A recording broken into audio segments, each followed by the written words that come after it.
আলবি মায়ের রুম থেকে বেরিয়ে নিজের রুমে আসে। অস্থিরতায় ঘামছে পুরো শরীর। রুমে এসে টাওয়াল নিয়ে ওয়াশরুমে ঢুকে যায়। শাওয়ার না নেওয়া পর্যন্ত আর ভালো লাগবে না। গেস্টরা ফ্রেশ হয়ে নিচে নেমে আসে। তাদের সকলের জন্য হালকা নাস্তা, পানির ব্যবস্থা করা হয়েছে। অল্প সময়ের মধ্যে সবাইকে খেতে দেওয়া হয়। খাওয়া শেষ করে সবাই আবার সোফায় বসে। বাড়ির সবাই ড্রয়িং রুমে উপস্থিত থাকলেও মায়া আর আলভি নেই। লীরা বসা থেকে উঠে সিঁড়ি বেয়ে উপরে উঠে আসে। দাঁড়ায় আলভি রুমের সামনে এসে। ডোর ঠেলা দিয়ে বুঝতে পারে ভেতর থেকে লক করা। মায়া আর আলভি রুমের ভেতরে একসাথে রয়েছে। লীরা যতটুকু শুনছে, আলভি এখনও মায়াকে সহ্য করতে পারে না। ডিভোর্স দেওয়ার জন্যই দেশে এসেছে। তাহলে দুজন একসাথে বন্ধ রুমের ভেতরে কী করছে? মায়ের কাছ থেকে শুনছিল আলবি দেশে এসেছে মায়াকে ডিভোর্স দেওয়ার জন্য। কিন্তু ডিভোর্স হয়েছে নাকি হবে না সেটা আর পরে জানতে পারেনি। কয়েকবার জিজ্ঞেস করলেও ওর মা বলতে পারেনি, কারণ ওর মা নিজেও জানে না পরে কী হয়েছে বা ঘটেছে। কারো পায়ের শব্দ পেয়ে ঘাড় ঘুরিয়ে তাকায়।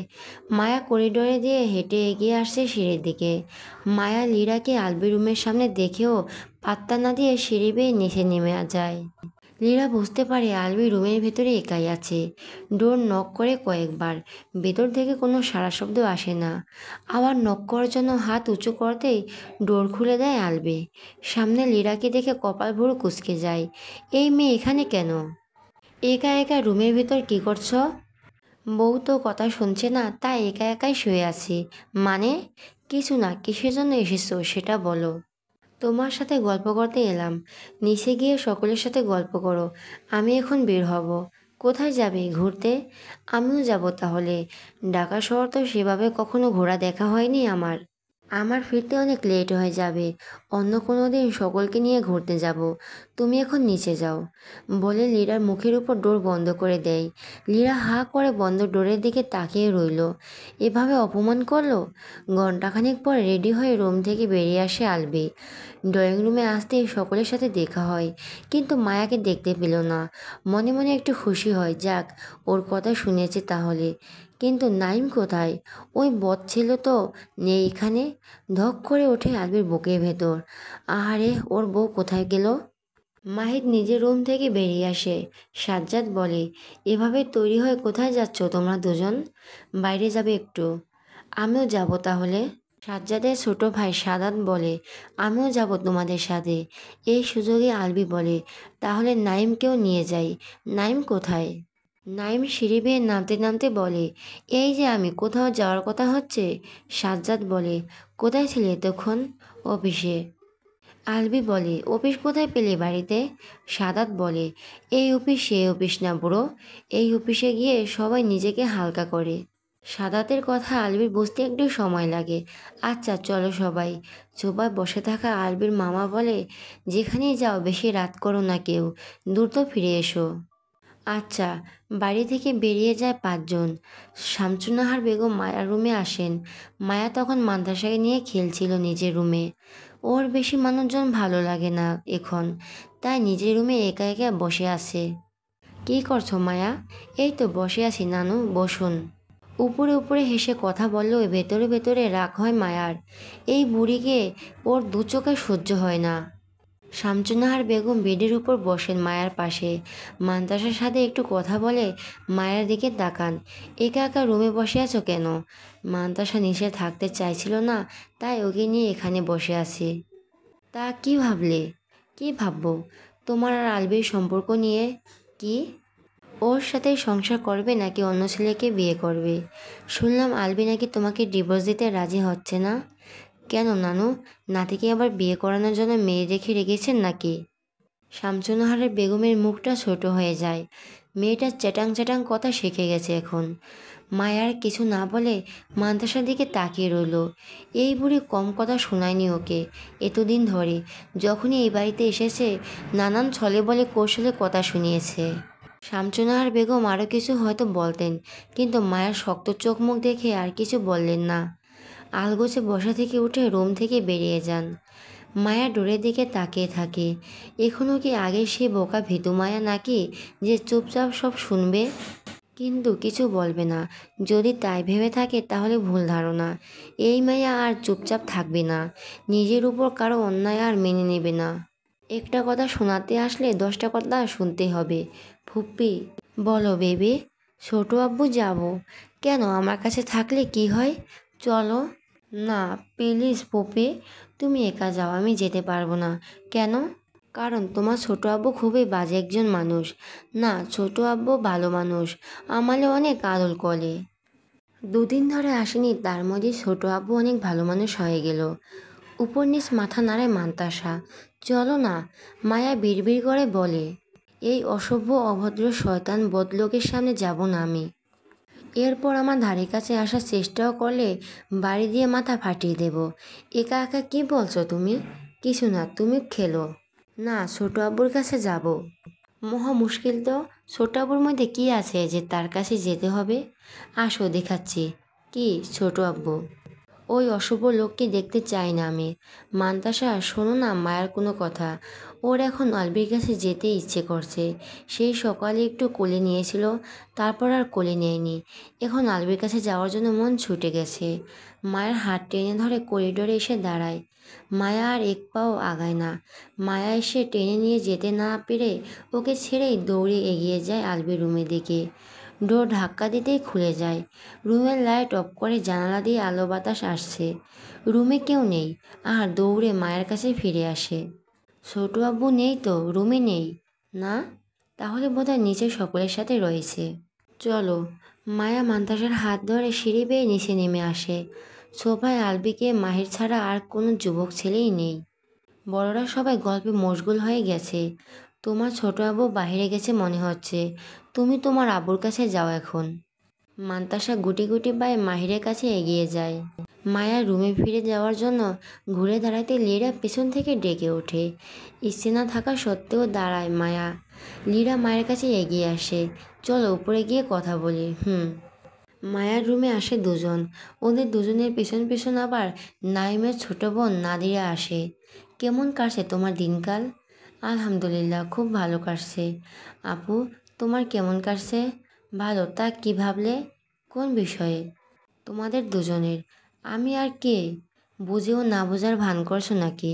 বুঝেও না বোঝার ভান করবো কেন?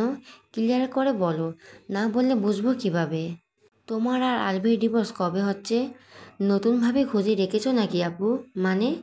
মানে হলো এটাই যে আমাদের দুজনের তালাক হয়ে গেলে তোমাদের ভাইয়াকে তো আবার বিয়ে করাবে নিশ্চয়ই। বিয়ে করানোর জন্য তো মেয়ে লাগবে। বিয়ে করানোর জন্য তো মেয়ে লাগবে। মেয়ে খুঁজে রেখেছো নাকি সেটাই জানতে চাইলাম। আমি যেই প্রশ্ন করছি সেটার উত্তর দাও। তা না নিজেই উল্টো প্রশ্ন করছে। এই জন্মে তালাক না হলে কি খুব বেশি অন্যায় বা গুনাহ হয়ে যাবে? কি বলতে চাইছো? আমি কিছু বলতে চাইছি না। আমি তো মুক্তি চাইছি, কিন্তু তোমার ভাইয়া তো কিছুতেই রাজি হচ্ছে না। এখন সুন্দরীবতী, মেকআপবতী, স্টাইলিশবতী, গোছালোবতী, শয়তানিবতী, নেকাবতী, শেখাবতী, ছেঁচড়াবতী, কূটনীতিবতী মেয়ে খুঁজে বের করে তোমার ভাইয়াকে দেখাও। তাকে পছন্দ করে যদি আমাকে একটু মুক্তি দেয়, আমি তাহলে একটু খুশি হব। পাগলের মতো কী সব বলছো? এরকম গুণওয়ালা মেয়ে খুঁজে পেলে নিয়ে আসবে। আমি নিজ দায়িত্বে তোমার ভাইয়াকে বিয়ে করিয়ে দেব তার সাথে। এই গুণগুলো না থাকলে কিন্তু বিয়ে ক্যান্সেল। সত্যি সত্যি পাগল হয়েছো নাকি তুমি? পাগল হতে যাব কেন? আজব। এই গুণগুলো তো আমার মধ্যে নেই, ছিল না কখনো। তোমার ভাইয়ের বোধহয় এই সব গুণগুলো মেয়েই পছন্দ। এসব গুণওয়ালা মেয়ে দেখলেই তো দাঁত বের করে হাসে। মানসিকভাবে অসুস্থ হয়ে যাচ্ছ তুমি। দ্রুত চিকিৎসা করাও নিজের। নাদিরা আয়। দুজনে চলে যেতেই মায়া চিত হয়ে শুয়ে গা ঝাঁকিয়ে হেসে ওঠে। সন্ধ্যার পরপর বাড়িতে ফিরে আসে 5 জন। বাকি 4 জন স্বাভাবিক থাকলেও স্বাভাবিক নেই আলবি। আলবির হাতে পায়ে কপালে ব্যান্ডেজ বাঁধা। সাদা শার্টের জায়গায় জায়গায় লাল ছোপ ছোপ দাগ হয়ে আছে। খুঁড়িয়ে খুঁড়িয়ে এগিয়ে আসছে। চোপা বসে থাকা সকলে লাফিয়ে উঠে দাঁড়ায়।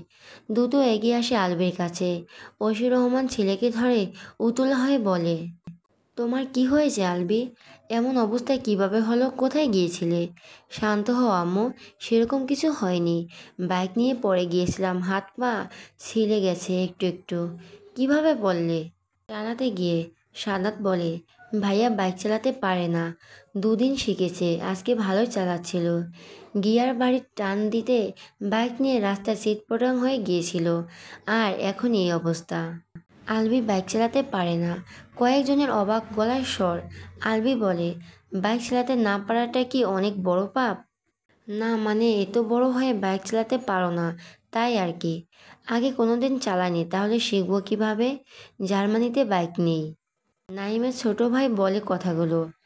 জার্মানিতে বাইক আছে, কিন্তু আমার মুতারও সময় নেই, তাই চালানো শিখতে পারিনি। আলবির কথা শুনে ছোট বড় সকলের অবস্থা দেখার মতো। এমনভাবে আলবির দিকে তাকিয়ে আছে যেন অবিশ্বাস্য কিছু দেখে ফেলছে বা শুনে ফেলছে। আশ্চর্য এই ছোট্ট একটা কথার জন্য এভাবে তাকিয়ে থাকার কি হয়েছে? মায়া নিজের রুম থেকে বেরিয়ে নিচে নেমে আসতেই দেখে হাত পা মাথায় ব্যান্ডেজ বাঁধা আলবিকে। আলবিকে এমন অবস্থায় দেখে পা দুটো থেমে যায় মায়ার। সবার কথা বলছে আর আলবি চুপচাপ শুনছে। আলবির মনে হতে থাকে মায়া ওর আশেপাশে আছে। ঘাড় ঘুরে তাকাতে দেখে সত্যি সত্যি মায়া দাঁড়িয়ে আছে একটু দূরে, তাকিয়ে আছে ওর দিকেই। আলবিকে তাকাতে দেখে দৃষ্টি সরিয়ে নেয় মায়া, ঘুরে দাদির রুমের দিকে এগিয়ে যায়। আলবি বিড়বিড় করে বলে, হায় রে বউ রে। কাছে এসে একটু জিজ্ঞেসও করলো না কি হয়েছে, উল্টো মুখ বাঁকিয়ে চলে গেল। পাষাণ বউ। আমি ড্রেস চেঞ্জ করে ফ্রেশ হয়ে আসছি বলে বসা থেকে উঠে দাঁড়ায়, খুঁড়িয়ে খুঁড়িয়ে এগিয়ে যায় সিঁড়ির দিকে। মায়া দাদির রুমে এসে দেখে দাদি এখনও জায়নামাজির উপর বসে তাসবিহ পাঠ করছে। মায়াকে দেখে কাশতে ডাকেন, ড্রয়িং রুমে কি হয়েছে? সকলে জোরে জোরে কথা বলল কেন? তোমার পেয়ারের নাতনির কি যেন হয়েছে। মাহিরের? ওর আবার কি হলো? নামাজ পড়তে আসার আগে তো ওকে সোফায় দেখে আসলাম। আরে ভাইয়া না তো, তোমার বিদেশি ধলা ইন্দুর নাতনির কি যেন হয়েছে। হাত পায়ে ব্যান্ডেজ বাঁধা দেখলাম। আতকে ওঠে নাহার বেগম। কি হয়েছে আলবির? মনে হয় অ্যাক্সিডেন্ট হয়েছে। নাহার বেগম দ্রুত বসা থেকে উঠে দাঁড়ান, ডোরের দিকে এগিয়ে যেতে যেতে বলেন, পাষাণ মেয়ে, তোর জামাই মরে যায় আর তুই এখানে এসে দাঁত বের করে কথা বলছিস? আশ্চর্য তো, কথা বললে তো দাঁত বের হবেই। তোমার মতো দাঁত ছাড়া নাকি আমি? বেশি কথা না বলে তাড়াতাড়ি আয়। তুমি যাও, আমি যাব না। নাহার বেগম ফিরে ভেতরে আসেন আবার। মায়ের হাত ধরে টেনে রুম থেকে বেরিয়ে আসেন। রুমের বাইরে এসে শক্ত হয়ে দাঁড়ায় মায়া। অদ্ভুত তো, এভাবে আমার হাত ধরে টানছো কেন? বাড়িতে এতগুলো মেহমান এসেছে, তারা কি বলবে? ছেলেটার অ্যাক্সিডেন্ট হয়েছে আর তুই বউ হয়ে ওর সেবা যত্ন তো দূরে থাক, কাছেও যাচ্ছিস না। মেহমানরা খুশি হবে। এখন ছাড়ো আমার হাত। তোমার ওই শয়তান নাতির সামনে যাব না আমি। জামাইকে এভাবে বলতে হয় না। ওই নাতির জন্য দরদ উতলে পড়ছে বুঝি? তুই বেশি কথা বলিস। যাব না আমি। নাহার বেগম শোনেন না মায়ার কোনো কথা। হাত ধরে জোর করে ড্রয়িং রুমে নিয়ে আসেন। আলবি কোথায়? নাহার বেগমের কথা শুনে সবাই ওনার দিকে তাকায়। মাহির বলে, রুমে গেছে। নাহার বেগম আর কোনো কথা না বলে সিঁড়ির দিকে এগিয়ে যান মায়ের হাত ধরে রেখেই। সোফায়ও সবাই বসে আছে, তাই মায়া কিছু বলছে না। দাদিকে ধরে নিয়ে ওপরে উঠে আসে। এখন ছাড়ো আমাকে, কোনো ছাড়াছাড়ি নেই। তুই আয় আমার সাথে। বুড়ো হয়ে গেছো, শরীরে এখন এত শক্তি কেন? তোর বয়সে আমি 2 সন্তানের মা হয়ে গিয়েছিলাম। আশ্চর্য, আমি বলছি একটা, তুমি বলছো আরেকটা। বেশি কথা না বলে আয় আমার সাথে। মায়াকে টেনে নিয়ে আলভি রুমের সামনে এসে দাঁড়ায়, কিছুতেই ভেতরে প্রবেশ করবে না। আলভি। দাদির গলার স্বর শুনে ড্রেসিং টেবিলের সামনে থেকে ডোরের দিকে উকি দেয়, ভেতরে আসো। তুমি একটু আসো।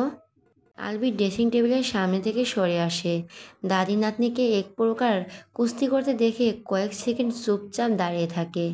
মায়া আলবির দিকে তাকাচ্ছেই না, দাদির হাত থেকে নিজের হাত ছাড়িয়ে নেওয়ার চেষ্টা করছে সামনে। বলো দাদু, ওকে একটু ভেতরে নিতে সাহায্য করো, পারবে কি? আলবি 2 কদম এগিয়ে আসে, মায়ার বাম হাতটা নিজের বাম হাত দিয়ে ধরে এক টানে ভেতরে নিয়ে আসে। ছিটকানিটা লাগিয়ে দাও। দাদির কথা মতোই তাই করে আলবি। মায়া এক পাশে মাথা নিচু করে দাঁড়িয়ে আছে, রাগে লাল হয়ে গেছে। বুড়ো মানুষ বেশি জোরে টানাটানি বা ধাক্কা দিলে পরে গিয়ে ব্যথা পাবে, তাই মায়া করে সেরকম কিছু করেনি মায়া। আর এই বুড়ি ওকে ধরে বেঁধে বাঘের খাঁচায় এনে বন্দি করলো, তাও যে এসে বাঘ না, 1 নম্বরে অসভ্য অভদ্র লুচ্চ বাঘ। সুযোগ পেলেই চেপে ধরে। নাহার বেগম মায়াকে টেনে এনে দাঁড়ান আলবির সামনে। মায়া মাথা নিচু করে দাঁড়িয়ে থাকে, একটাবারও উপরের দিকে তাকায় না। নাহার বেগম ভালোভাবে তাকান নাতির দিকে। এরকম হয়েছে কিভাবে তোমার? কিভাবে অ্যাক্সিডেন্ট হয়েছে? বাইক চালাতে গিয়ে বাইক নিয়ে পড়ে গিয়েছিলাম। কোথায় কোথায় ব্যথা পেয়েছো? বেশি ব্যথা পাইনি, আর কয়েকদিন ঠিক হয়ে যাবে। তুমি দেখাও, আমি দেখব। গায়ের টি শার্ট তুলে ডান পাশের পিঠ দেখায়। এরকম হয়ে গেছে, আর বলছো বেশি কিছু হয়নি? দাদির কথা শুনে মায়া চোখ তুলে তাকায়। আলবির ফর্সা পিঠ ডান পাশটা পুরোপুরি জখম হয়ে গেছে। এমন অবস্থা দেখেই মায়ের শরীরটা কাঁটা দিয়ে ওঠে। আলবি ঘুরে দাঁড়াতে চোখাচোখি হয় দুজনের। মায়ার চোখে মুখে স্পষ্ট ব্যথার যন্ত্রণার ছাপ দেখতে পায় আলবি। এই ব্যথা যন্ত্রণার ছাপ পড়ার কারণ মায়া আঘাত পেয়েছে এমন নয়, আলবি আঘাত পেয়েছে সেটা দেখে ওর চোখে মুখে এই ব্যথা যন্ত্রণার ছাপ ফুটে উঠেছে। মায়া নিজের দৃষ্টি সরিয়ে নেয়। আলবি বুঝতে পারে মায়া ওর কাছ থেকে নিজের দৃষ্টি লুকিয়ে নিল। আলবি খুঁড়িয়ে খুঁড়িয়ে বেডে বসে পা ঝুলিয়ে। দাদি আর মায়াকে বসতে বলে। দাদি মায়াকে টেনে নিয়ে বসেন আলবির পাশে। ডক্টর কি বলছেন? কয়েকদিনে ঘা শুকিয়ে যাবে। দেখে শুনে বাইক চালাবে না, যদি বড় ধরনের কিছু হয়ে যেত। আলবির সামনে দিকে দৃষ্টি রেখে বলে, কি আর হতো? সবাইকে মুক্তি দিয়ে চলে যেতাম, আমার জন্য আর কাউকে কষ্ট পেতে হতো না। আলবি, রেগে যাচ্ছ কেন? ভুল কিছু বলিনি আমি। তুমি হিসাব করে দেখো, আমার জন্য এই বাড়ির প্রত্যেকজন কেউ ঠিক কতটা কষ্ট পেয়েছে। সবাইকে আমি অনেক কষ্ট দিয়েছি এতগুলো বছর ধরে। পুরনো কথা বাদ দাও। কিভাবে বাদ দেব? পুরনো স্মৃতি কি ভুলতে পারবে? পুরনো কথা মনে করে কেউ কষ্ট পাবে। বর্তমান আর ভবিষ্যৎ নিয়ে ভাবো। ভবিষ্যতে যেন কাউকে কষ্ট পেতে না হয় সেদিকে খেয়াল রাখবে। অতীতের কষ্ট তো মুছে দিতে পারছি না, বর্তমান ভবিষ্যৎ নিয়ে কখন ভাববো? আগের ক্ষতটা তো সারাতে হবে আগে। আলবির কথা শুনে মায়ের মুখের দিকে তাকান নাহার বেগম। মায়াকে এখনো চোখ মুখ শক্ত করে নিচের দিকে তাকিয়ে আছে। আলবির কথা ওর কর্ণকুহরে পৌঁছাচ্ছে কিনা কে জানে। আলবি পুনরায় বলে, তোমার কি মনে হয় দাদু, তোমাদের সকলকে ছেড়ে জার্মানিতে আমি খুব সুখে আনন্দে নিচে গিয়ে দিন পার করেছে? এরকম কেন মনে হবে? আমাদের পরিবারের সবাই এখানে আছে, শুধু তুমি ছিলে না। তাদের সকলের তো কষ্ট হয়েছে, সব সময় শূন্যতা ঘিরে রেখেছে সবাইকে। সেখানে তুমি পরিবারের সবাইকে ছেড়ে একা একা ছিলে এতগুলো বছর। আমাদের থেকে তোমার অনেক বেশি কষ্ট হয়েছে। ভুল বলে দাদু, যাদের হৃদয় থাকে তাদের কষ্ট হয়। আমার তো হৃদয় নেই, তাই আমার কষ্টও হয়নি। আলবি একটু থেমে আবার বলে, সদ্য 18 বছর বয়স, অপরিচিত একটা দেশ, অপরিচিত জায়গা, অপরিচিত মানুষ। পরিচিত বলতে শুধু আমিটাই। পরিবারের সাথে যোগাযোগ বন্ধ, কথা বলার মতো কেউ নেই। যদিও এর জন্য একমাত্র আমি নিজেই দায়ী। দিন যায়, মাস যায়, বছর পেরিয়ে নতুন বছর আসে, কিন্তু আমার জীবনে হাসি আনন্দ আসে না।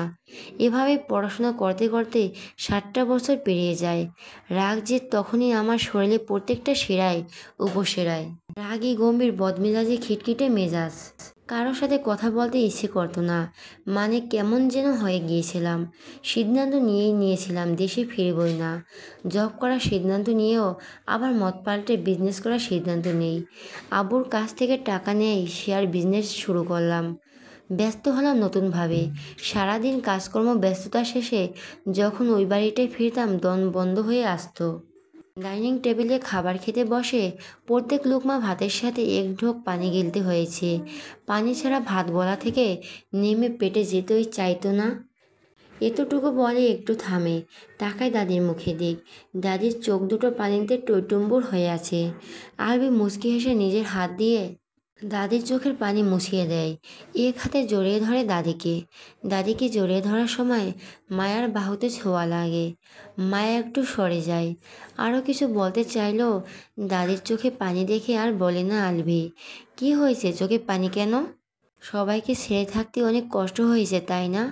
আমার কষ্ট হয় না। ছলছল চোখে নাতির মুখের দিকে তাকিয়ে থাকেন নাহার বেগম। আলবি দাদিকে ছেড়ে উঠে দাঁড়ায়। তোমরা 2 মিনিট বসো, আমি আসছি। টাওয়াল হাতে ওয়াশরুমে প্রবেশ করে আলবি। ড্রেস চেঞ্জ করলেও হাত মুখ ধোয়া হয়নি। টাওয়াল ভিজিয়ে হাত মুখ মুছে নেয়। ব্যান্ডেজ এখনও পানি লাগতে নিষেধ করেছে, সকালে লাগাতে পারবে, সমস্যা হবে না। নাহার বেগম মায়ের মুখের দিকে তাকান। মায়া এখনো আগের মতোই বসে আছে। মায়ার এক হাত নিজের হাতের মুঠোয় নিয়ে বলেন, আর কত জেদ ধরে থাকবি?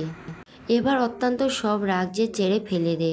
তুই যেমন কষ্ট পেয়েছিস, আলবিও তো তেমন কষ্ট পেয়েছে। কষ্ট পেয়েছে ঠিক আছে, কিন্তু আমাকে যা যা ফেস করতে হয়েছে, তোমার নাতি কি সেসব ফেস করতে হয়েছে? আমি শুনেছি মানুষদের তীরের ফলার মতো ধারালো কথা হাজারবার ছুঁড়ে দিয়ে আঘাত করলেও বোধহয় অতটা কষ্ট হতো না যতটা কষ্ট মানুষের কথায় হয়েছে। সে ছেলে বলে এখনও তাকে দুটো কথা বলেনি কেউ। আর বাড়িতে মানুষ আসতে না আসতেই আমাকে কথা শোনানোর জন্য চলে এসেছিল। আমাকে সব সহ্য করতে হবে, আমাকে মানিয়ে নিতে হবে, আবার আমাকে ছেড়ে দিতে হবে। আমি কি তোমার নাতিকে ধরে রেখেছি, নাকি তাকে আবার বিয়ে করতে নিষেধ করেছি? সে এখনই বিয়ে করে নিক, তাতে আমার কোনো আপত্তি নেই। এরপরও আমাকে কথা শোনাতে আসবে, আমি কিন্তু তাকে অপমান করে দেব। তারপর কেউ বলতে পারবে না আমি এত বড় বেয়াদব কেন হয়েছে। কে তোকে কি বলেছে আবার? কে কি বলেছে এখন বলতে চাইছি না, কিন্তু নেক্সট টাইম বললে অপমান করতে 2 সেকেন্ডও ভাববো না। সে যেই হোক না কেন। দাদি হয়তো বুঝতে পারলেন কিছু। তিনি এর আগেও আলবির নানির বাড়ির কয়েকজনকে দেখেছিল মায়াকে কথা শোনাতে। তখন তিনি হুঁশিয়ার করে দিয়েছিলেন পরের বার যেন এমন কিছু না করে। কিন্তু তারা এবারও এসে একই কাজ করেছে, কিন্তু কে করেছে সেটা শিওর হতে পারছে না। ওয়াশরুমের ডোরের সামনে দাঁড়িয়ে দাদি নাতনির সব কথা শুনছে আলবি। মায়া যখনই বলছে আসতে না আসতে কথা শোনানোর জন্য চলে এসেছিল, তখনই বুঝতে পেরেছি ওর নানার বাড়ির কেউ একজন মায়াকে পছন্দ করে না, আর সে অন্যদের মতোই মায়াকে কথা শোনায়। আগেও শুনিয়েছে। ডোর খুলে রুমে আসে। মায়া আর কোনো কথা না বলে চুপ হয়ে মাথা নিচু করে বসে থাকে। আলবি ভেজা টাওয়াল শুকিয়ে দিয়ে আসে ব্যালকনিতে। রুমে এসে ডোর খুলে মায়ের দিকে তাকিয়ে বলে, মায়া তুমি যাও। মায়া আর 1 সেকেন্ডও দেরি করে না, সাথে সাথে উঠে রুম থেকে বেরিয়ে যায়। মায়া চলে যাওয়ার পর আলবি আবার ডোর লক করে দেয়। তারপর দাদির পাশে এসে বসে। তোমাকে যা জিজ্ঞেস করব তার সঠিক উত্তর দেবে। কি জানতে চাও? মায়া একটু আগে যা যা বলছে তার সবই শুনেছি আমি। তুমি কিন্তু কোনো ঝামেলা করো না দাদু ভাই। ঝামেলা করবো না, তুমি শুধু আমার প্রশ্নের উত্তর দাও।